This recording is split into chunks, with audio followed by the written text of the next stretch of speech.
Kenapa orang tua itu harus memilih Pondok Ibnu Abbas As-Salafi? Nah, makanya dengan ini saja bukan mengharuskan. Setidaknya Ibnu Abbas menjadi salah satu pilihan yang utama. Recommended ya? Bukan pilihan harus, tapi pilihan utama daripada pilihan-pilihan yang lainnya. Kalau kita memperhatikan demikian, artinya orang tua punya keinginan agar akhlak dan juga tentu perbuatannya itu terjaga, ibadahnya terjaga, amalannya terjaga, akhlaknya terjaga, maka akan berusaha mencarikan tempat yang paling baik. Kisah sang alumni. Terus gini kan antum di Pondok Ibnu Abbas As-Salafi ini kan sebagai pengajar juga. Tapi selain pengajar kan antum juga diamanahi tuh selama 2 kali menjadi ketua PSB. PSB ya. Nah, kita pengen nih tahu mungkin sedikit sharing tentang seputar PSB kepada kita semuanya. Biar nanti mungkin ada calon wali santri yang bertanya, bingung tapi ternyata sudah terjawab di video ini. Iya. Kita mulai dari mana nih tentang PSB ini? Dari mana ya? Mungkin dari ini, Ustaz. Kenapa orang tua itu harus memilih Pondok Ibnu Abbas As-Salafi? Kenapa harus ya? Artinya ketika kita katakan harus memilih Ibnu Abbas, tentu apa yang kita berikan daripada Ibnu Abbas, kan gitu. Oh, gitu. Nggak mungkin pokoknya harus Ibnu Abbas tanpa kita menyebutkan sebuah apa sih yang menjadi karakteristik daripada Ibnu Abbas As-Salafi. Masya Allah. Ini memang perlu saya jawab dan saya jelaskan. Siap. Bahwa Ibnu Abbas ya tadi kita katakan mewah. Pertama, mepet sawah. Kemudian yang kedua, Ibnu Abbas itu punya moto yaitu apa? Yang kita kenal tiga kata: sederhana, disiplin, dan berprestasi. Masya Allah. Ini 3 hal yang menjadi moto kita bersama. Kenyataannya apa? Sampai sekarang berapa sih SPP di Ibnu Abbas? Masih 500 ya. Kemudian tahun ini nambah hanya 550.000 rupiah untuk SPP. Padahal 2008 saya masuk berapa? 250 tadi. Masya Allah. Kemudian yang kedua, berprestasi. Kita lihat Ibnu Abbas Masya Allah di resepsionis ya. Kita lihat luar biasa banyaknya, baik itu mewakili dari bidang tahfidz ataupun lomba sains atau pengetahuan ataupun lomba pidato dan lain sebagainya. Alhamdulillah Ibnu Abbas dapat semuanya, kan gitu. Apalagi kemarin ketika ke SM, ada beberapa yang dari ekonomi, padahal kita nggak ada pelajaran ekonomi nggak ada pelajaran ekonomi, tapi ternyata malah mendapatkan juara 1 masuk ke provinsi. Matematika pun juga demikian. Ini yang tentang masalah prestasi. Kemudian disiplin. Ini kita berusaha nih disiplin semua, baik itu ustadznya, baik itu santrinya, semuanya harus sesuai dengan waktu dan juga ketentuan-ketentuan yang sudah ditetapkan oleh pondok. Nah, makanya dengan ini saja bukan mengharuskan. Setidaknya Ibnu Abbas menjadi salah satu pilihan yang utama. Recommended ya? Bukan pilihan harus, tapi pilihan utama daripada pilihan-pilihan yang lainnya. Kemudian juga kita lihat alumni. Alumni kita yang dari angkatan pertama, alhamdulillah sudah ada sampai sekarang ini yang melanjutkan S2 di Universitas Islam Madinah. Dan Ustaz juga Aris. Ustaz Aris ada, Ustaz Fakih ada. Nanti semoga insyaallah antum harus undang beliau untuk acara segmen kisah sang alumni. Antum harus apalagi beliau insyaallah semuanya itu yang awal-awal di sini punya kisah-kisah yang sangat luar biasa. Kemudian juga walaupun juga yang alumni pertama juga ada yang melanjutkan S2 di dalam negeri juga ada, alhamdulillah. Kemudian juga alumni kedua ada yang di Madinah juga, dan bahkan S2 juga. Alumni saya yang ketiga pun juga ada 2 orang yang di S2 di Madinah. Dan yang lain-lainnya tentunya alumni yang keempat, kelima, alhamdulillah semuanya ada di Universitas Madinah. Dan tidak hanya di sana, ada yang di Abha, ada yang di Qasim dan lain sebagainya. Itu dari segi bagaimana alumni kita, gambaran alumni. Kemudian juga kenapa sih milih Ibnu Abbas? Pertama juga tadi biaya yang sangat murah, alhamdulillah, dan ini menjadi moto kita bersama. Bagaimana berusaha untuk memberikan kemudahan untuk seluruh kalangan menyekolahkan anaknya dan memperhatikan dalam masalah agama. Gitu. Karena kita lihat nih, ya semuanya kembali kepada kemauan, kemampuan kemampuan masing-masing seseorang. Karena Allah memberikan keutamaan satu dengan keutamaan ke orang lain berbeda-beda, tidak sama semuanya. Walaupun tapi di Ibnu Abbas berusaha untuk memberikan tidak hanya kalangan menengah ke atas, tapi kalangan menengah ke bawah pun juga mereka punya kesempatan untuk belajar. Dan saya pun juga salah satunya.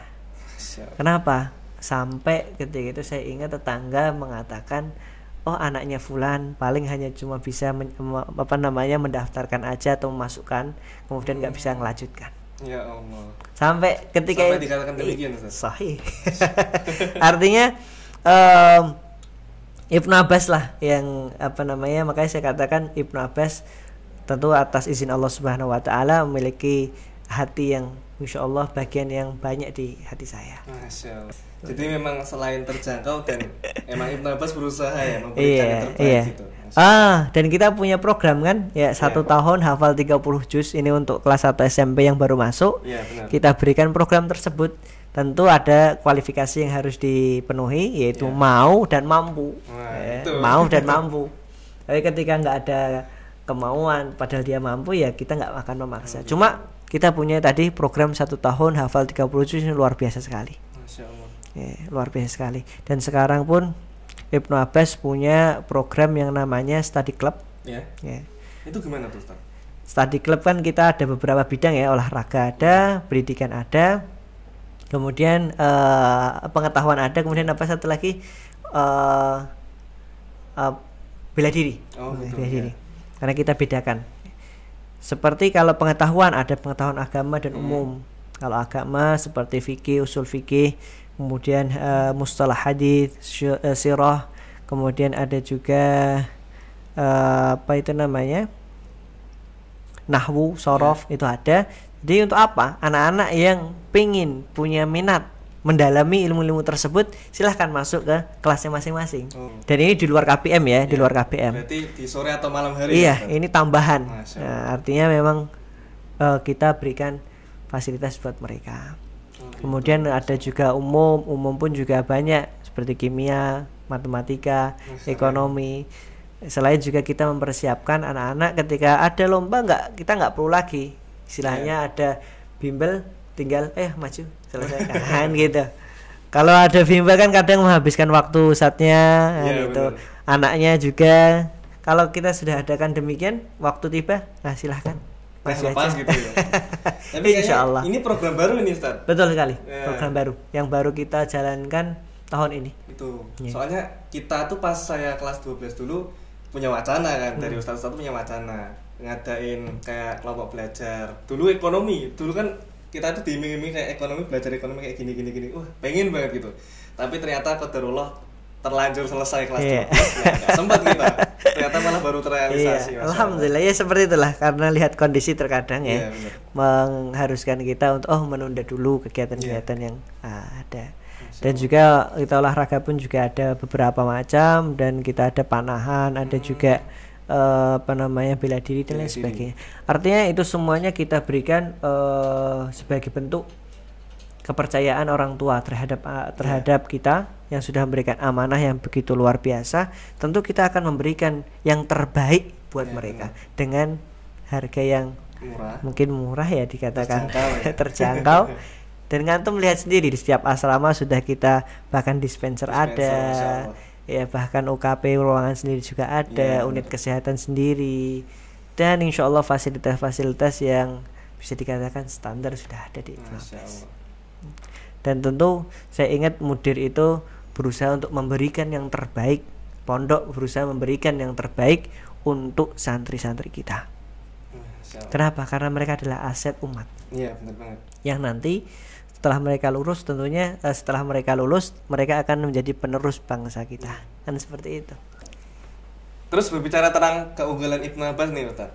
Nah, keunggulan Ibnu Abbas keunggulan Ibnu Abbas dibandingkan pondok-pondok yang lain itu apa, Ustaz? Yang kita punya ini. Kalau saya sendiri nggak mau banding-bandingkan ya. nggak mau banding-bandingkan. Artinya Ibnu Abbas selain tadi yang sudah saya sebutkan ya, apa yang kita berikan, salah satunya juga alhamdulillah Allah memberikan amanah untuk kita semuanya, yaitu akreditasi Madinah. Masya Allah. Kita juga sudah mendapatkan kepercayaan oleh Universitas Islam Madinah, dan ini juga bantuan dari alumni-alumni yang di sana juga. Alhamdulillah. Mereka bolak-balik untuk mengurus akreditasi ini. Jazahumullah khairan wa khairan jaza. Ya. Dan juga asatidzah di sini pun berusaha membantu juga. Sampai kadang malam sore untuk hal itu. Tentunya itu harapannya adalah sebagai bentuk hadiah untuk para alumni. Ketika mereka melanjutkan Madinah sudah memberikan kepercayaan ke kita, silahkan ke sana. Apalagi bayar gratis, bahkan mahasiswanya yang dikasih. Itu iming-imingnya itu. Artinya ilmu yang terpenting, karena kita tahu Mekah dan Madinah adalah tempat yang diberikan keberkahan yang luar biasa di sana. Ya, saran ana untuk alumni yang mendengarkan podcast ini, mau dia mungkin lemah bahasa Arab atau enggak, yang penting daftar, silahkan. Kebetulan juga masih buka ini UIM. Nah ya masya Allah. Antum kalau bisa daftar juga. Kalau ana 2 kali daftar kayak Allah belum izinkan kayak. Akhirnya saya ke Jember ke STD Imam Syafi'i. Kesempatan nih buat terutama khidmah seperti saya ini. Sahih. Terus apa lagi keunggulan yang lain mungkin? Keunggulan yang lainnya dari Ibnu Abbas apa ya? Kalau dikatakan banyak sih banyak. Itu yang tadi sudah saya sebutkan banyak sekali tadi. Masya Allah. Mungkin yang belum ada sebutkan gitu. Apa ya? Bentar. Tentu bantuan lah menyebutkan apa kira-kira dalam apa gitu. Tentu mungkin, kalau bangunan Masya Allah, saya kagum juga dengan perubahannya.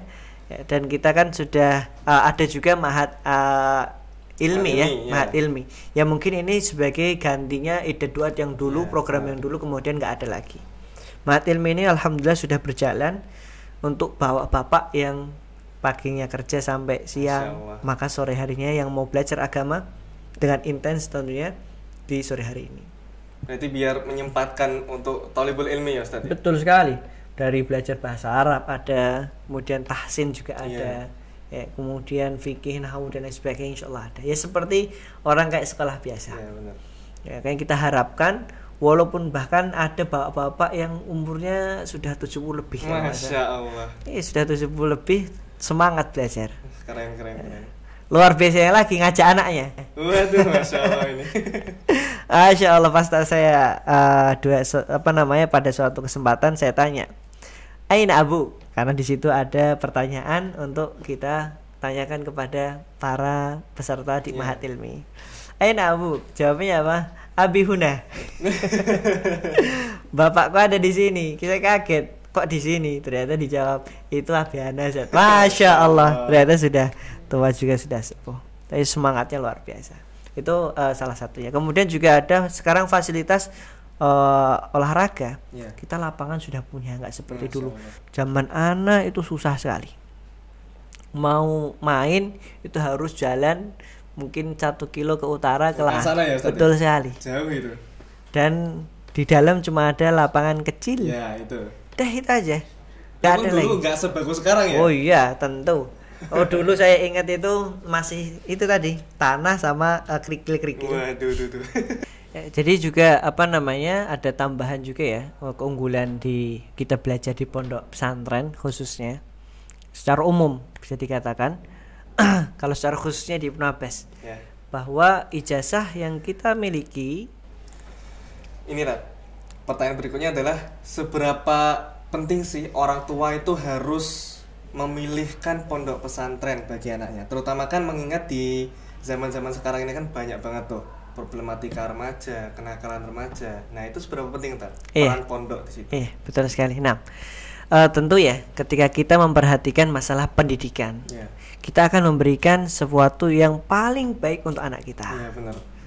Bahkan kalau zaman dulu rela untuk sekolah itu terkenal dengan sekolah favorit. pasti akan berbondong-bondong ke sana. Iya, benar. Nah, kalau kita memperhatikan demikian, artinya orang tua punya keinginan agar akhlak dan juga tentu perbuatannya itu terjaga, ibadahnya terjaga, amalannya terjaga, akhlaknya terjaga, maka akan berusaha mencarikan tempat yang paling baik. Masya Allah. Seperti itu. Ya. Iya, benar.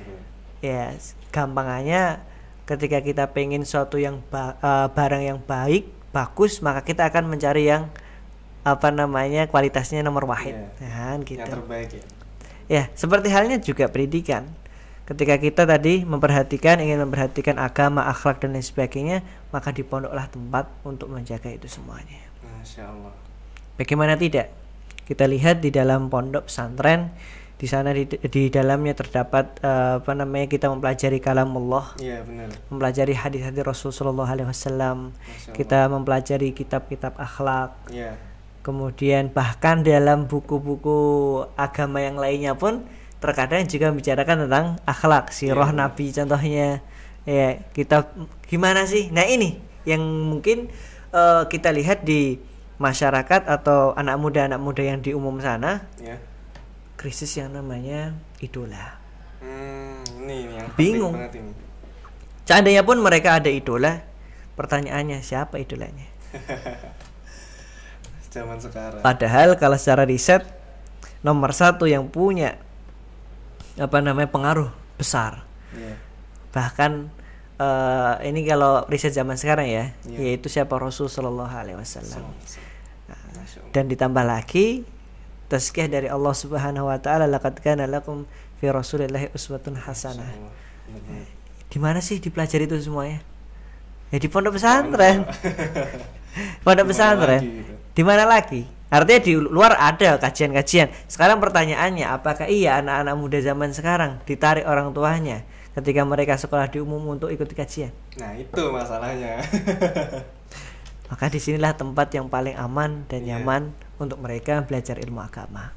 Karena memang anak itu adalah investasi ya, Ustaz ya. Betul sekali, investasi. Apalagi ketika orang tuanya meninggal. Nah, itu. Apa sih yang tinggalkan? Kalau dalam hadis kan dikatakan idza matal insan in qata amalu illa min thalath. Sedekatin jariyah aw ilmin yuntahu bi awaladin shalih yad'ulah. Anak soleh ini ya enggak tiba-tiba makceling anak soleh. Tapi ada upaya-upaya dari orang tua menjadikan mereka nih anak soleh itu seperti ini. Benar. Di pendidikan agamanya diperhatikan, akhiratnya itu benar-benar diperhatikan. Itu kenapa kok kita harus memilih pondok pesantren. Dan ditambah lagi ya, pondok pesantren kok apakah nanti saya ingat kalau zaman dulu kalau di pondok pesantren nanti nggak bisa kerja. Bener, saya pernah dengar demikian ketika saya sudah masih jadi santri, nanti nggak bisa kerja. Tapi buktinya sekarang iya ya, seperti itulah kekhawatiran orang ketika mungkin agama belum masuk ke dalam hatinya. Iya, benar banget. Allah alam bisawab. Penting banget ya jadi agama itu di kehidupan kita. Terus gini Tat, apa sih yang membedakan antara sekolah umum, sekolah yang berbasis tidak asrama umum dengan pondok pesantren, Tat? Iya. Perbedaan pertama tentu kalau mereka bisa pulang ke rumah setiap hari, kalau ini enggak ya. Iya, benar. Mungkin harus pulangnya ketika liburan semester baru bisa pulang. Atau liburan Idul Fitri baru bisa pulang ke rumahnya. Dan juga sisi yang lainnya, keunggulan di pondok itu kan banyak. Dari segi mulai ijazah. Ijazah kan kalau kita di Ibnu Abbas ada 2 ya. Karena MA kita sudah resmi ijazahnya. MSB pun juga dapat, artinya tidak hanya MA saja kemudian. Artinya MSB kita dapat ijazah negara dan juga ijazah pondok. Oh, jadi sudah dapat ijazah resmi ini, Ustaz? Sudah. Artinya kalau resmi tidak, kalau di SME-nya.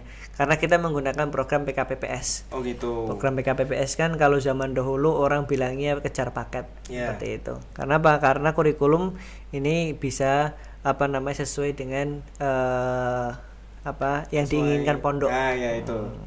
Tapi kalau di MA kita kan sudah MA resmi Madrasah Aliyah dengan jurusan keagamaan. Oh gitu.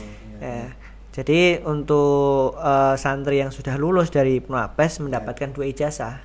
Ijazah dari negara, ijazah juga dari pondok pesantren. Kalau kita dari pondok pesantren bisa langsung ke Madinah untuk dengan ijazah pondok. Kenapa? Tadi sudah terakreditasi Universitas Islam Madinah. Tapi kalau pengen ke PTN atau perguruan negeri di dalam negeri ya, bisa dengan ijazah tadi. Nyatanya ada yang ke swasta juga ada, ke negeri juga ada. Katanya juga ada yang jadi tentara nih Ustaz. Oh iya, ada yang jadi tentara, bahkan tidak hanya AD saja, AU pun juga ada. Masya Allah. Dan kenyataannya saya pun juga ke bisa ke universitas swasta, STDI juga bisa. Alhamdulillah juga bisa melanjutkan S2. Berarti menunjukkan bahwa ijazahnya bisa dipakai kan gitu. Jadi perkataan orang-orang yang ijazah pondok gak laku itu salah kan itu. Malah dapat artinya tidak hanya ilmu dunia, tapi ilmu akhirat tentu pasti insya Allah dapat. Ini yang membedakan. Masya Allah sekali ya. Terus ini untuk tips dari antum nih, kan kita kan di Indonesia ini pondok pesantren banyak banget. Jangan kan di Indonesia, di Jawa aja udah. Jawa itu banyak banget Ustaz pondok pesantren. Iya. Nah, tips dari antum untuk memilih pondok pesantren yang benar-benar bermanhaj Al-Quran dan Sunnah dengan pemahaman salaf alias para sahabat, biar ketika wali santri atau orang tua memilihkan pondok itu gak salah gitu buat anak-anaknya. Gimana Ustaz? Iya. Artinya kita harus tadi survei dulu. Iya. Melihat. Survei pun juga nggak harus langsung datang kan. Sekarang banyak sekali cara untuk melihat di internet dan lain sebagainya. Bahkan kita kan website juga ada binabbas.org ya, bisa dilihat. Kita bisa dicek nanti guys. Lah YouTube kita juga ada kan. Iya benar sekali itu. YouTube-nya juga ada. Insya Allah kita bisa melihat atau mencari di dunia maya tentang Ibnu Abbas, insya Allah bisa. Itu salah satunya. Kemudian yang kedua, survei langsung, melihat kondisi seperti apa landasan yang diajarkan kepada mereka dan kemudian juga bagaimana nih jangan sampai stigma Al-Quran dan As-Sunnah ini kemudian disalahkan. Mungkin semua orang bisa mengatakan ya saya berlandasan dengan Al-Quran dan As-Sunnah, tapi yang satu yang mungkin membedakan yaitu bagaimana kita memahami agama ini dengan pemahaman salafun saleh. Karena mereka adalah orang yang paling dekat dengan Rasulullah SAW, mereka yang lebih paham dalam masalah agama. Kenapa kita nggak mau melihat demikian? Iya benar. Masya Allah. Ya, jangan sampai lah kita fobia dengan kata-kata tersebut. Kenapa? Karena kita ini seorang muslim yang pengen beragama dengan agama yang baik. Benar. Kalau pengen agama yang baik, yaitu sumbernya sudah ada, sumber yang sangat murni. Dan tentulah secara naluri saja, secara hati yang bersih. Kalau ditanya, ini sumber yang murni, ini sumber yang istilahnya mungkin ada kekeruhan di sana, pilih yang mana? Jelas yang murni dong. Kalau saya pilih yang jernih kan gitu. Iya jelas. Dan juga artinya ketika kita memilih hal tersebut kan nggak ada neko-neko. Iya benar. Apa yang kita lakukan ya ketika ada dalilnya kita lakukan, ketika nggak ada ya udah nggak lakukan. Udah gitu aja kok. Sesimpel itu hakikatnya. Tapi terkadang manusia meribetkan itu. Ya artinya kita nggak usah bicara lebih lain-lainnya. Artinya ketika kita pengen belajar agama, kita berusaha untuk mencari sumber yang baik. Iya benar. Itu saja. Dan sumber yang baik sudah dikatakan oleh Rasulullah SAW dalam sebuah hadisnya, khairun nasi qarni thumma alladhina yalunahum thumma alladhina yalunahum. Sebaik-baik zaman itu zamanku, yaitu di zaman para sahabat, kemudian tabi'in, kemudian tabi'ut tabi'in. Kita berusaha untuk mencontoh mereka ya, dan ingat selama itu yang disebutkan adalah qala Allah wa qala Rasul wa qala sahabah, ikuti. Seperti itu. Ini ada pertanyaan terakhir yang pertanyaannya ditunggu banget nih sama pemirsa Binabbas TV, yaitu seputar PSB. Coba bisa dijelaskan. Iya. penerimaan santri baru di Ibnu Abbas As-Salafi ya. Alhamdulillah sudah kita mulai dari kemarin tanggal 1 Oktober dan sampai tanggal 10 Desember insyaallah taala. Lama ya Ustaz. Iya. Silahkan pemirsa yang mau mendaftarkan anaknya join bersama kami. Join. Silahkan untuk mendaftarkan segera. Kemudian juga untuk pengumumannya insyaallah ujiannya insyaallah dari tanggal 17 dan juga tanggal 18 Desember secara offline. Kemudian juga nanti pengumuman akan kita umumkan di tanggal 9 Januari 2023 insyaallah taala. Adapun untuk syarat-syarat pendaftarannya ya nanti di sana ada ujian yang harus dilalui tentunya. Di sana ada ujian pengetahuan, ada ujian Al-Qur'an, ada ujian tes wawancara dan juga ada psikotes. Ini harus nanti dilalui. Apalagi tes wawancara nggak hanya sekedar anak saja tapi orang tua juga siap-siap. Iya dong. Masa anaknya aja. Kemudian juga untuk tes pengetahuannya ada 2, pengetahuan umum dan pengetahuan agama, dan juga ada tes Al-Qur'annya nanti. Ini untuk yang putra. Tes bacaan Al-Qur'annya, dan putri pun juga sama. Hanya saja untuk yang putri nanti ada tambahan berupa tes kemampuan menghafal. Ya, ini untuk yang putri. Adapun yang putra kita fokus pada tes bacaan Al-Qur'annya. Seperti itu. Kemudian untuk berkaitan dengan syarat-syarat yang lainnya atau alur pendaftarannya, silahkan nanti peserta atau pendengar bisa membuka website kami di www.binabbas.org, atau kalau untuk link pendaftarannya di daftar.binabbas.org. Wah, catat teman-teman. Insyaallah ada di website kita nanti, ataupun di kalau bisa nanti dikasih ya di linknya atau mungkin di deskripsinya. Siap, laksanakan. Atau mungkin di akhir nanti disilahkan dikasih. Request ini. Iya, seperti itu. Baik, syukron Ustaz, jazakumullah khairan karena sudah memberikan semua cerita-cerita singkatnya dan juga informasi seputar PSB pada video kali ini. Masya Allah. Semoga apa yang jadi video kali ini bisa menginspirasi kita semuanya. Terutama kesimpulan dari yang kita dapatkan tadi adalah bahwasannya ketika kita hendak ingin anaknya ke pondok, maka yang pertama adalah peran orang tua itu penting banget. Ya kan Ustaz? Betul sekali. Penting banget peran orang tua. Dan kedua, lakukan survei terlebih dahulu. Ketika mungkin rumah kita semua jauh, ya sudah, melakukan survei secara online di website yang sudah tersedia. Ketika rumahnya dekat, berarti bisa survei langsung ke tempatnya. Ya, silahkan. Insyaallah Ibnu Abbas terbuka. Masya Allah. Karena tadi nggak ada, insyaallah nggak ada gerbang yang harus dilalui berlapis-lapis, insyaallah nggak ada. Tinggal datang aja, saya mau silahkan tafadhol. Seperti itu. Ya, silahkan lanjutkan. Jadi yang berikutnya adalah ketika ada yang kurang jelas, silahkan bisa bertanya di kontak person yang akan ditampilkan nantinya.